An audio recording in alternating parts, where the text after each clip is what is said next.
and some potatoes, please, Sam. Yes, and I think a can of peas.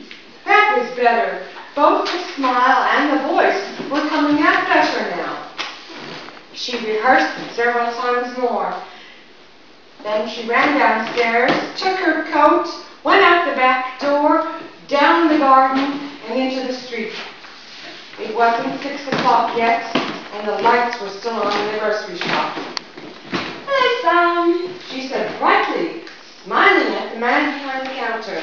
Why, good evening, Mrs. Maloney. How are you? I want some potatoes, please, Sam.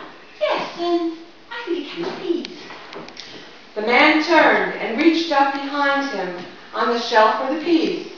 Yes, Patrick decides he's tired. He doesn't want to eat out tonight.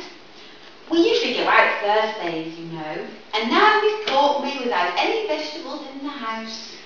Then how about some meat, Mrs. Maloney? No, I've got meat, thanks. I got a nice leg of lamb from the freezer. Oh. I don't much like cooking it frozen, Sam, but I'm going to take a chance on it this time.